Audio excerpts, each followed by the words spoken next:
La République centrafricaine lance officiellement dimanche 3 juillet le projet Sango.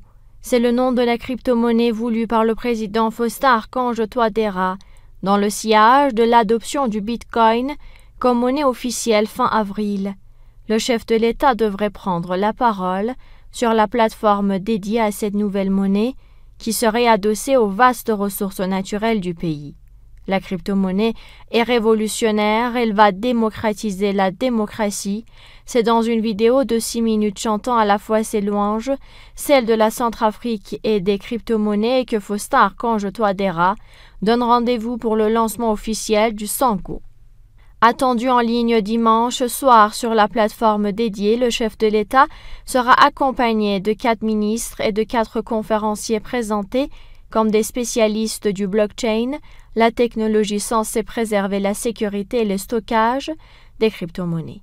Cette nouvelle décision rentre clairement dans le droit fil des politiques indépendantistes et anti-occidentales du président Touadéra.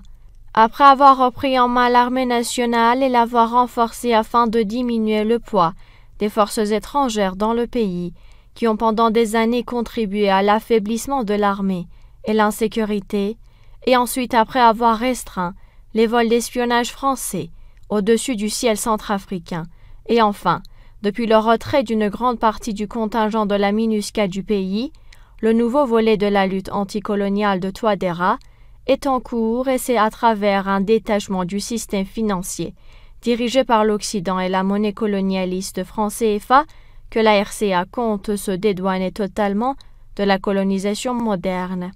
Avec l'argent des investisseurs, le projet Sango transformerait l'île des Singes située face à la capitale, sur la rivière Ubangui, en île de la crypto, une zone franche sans taxes où palaces, casinos, grands stades et parcs aquatiques verraient le jour. La valeur du Sango serait garantie par les multiples ressources minières centrafricaines. Les partisans du projet affirment qu'il permettrait de faire entrer des capitaux dans le pays et d'investir massivement dans les infrastructures. Cette initiative centrafricaine est le début d'un vrai processus contre la monnaie colonialiste, le franc CFA, dans laquelle beaucoup voient les vestiges de l'époque coloniale française. La RCA aurait ainsi choisi de confier l'architecture de sa nouvelle monnaie à des acteurs qui dépendent des marchés et des capitaux à risque.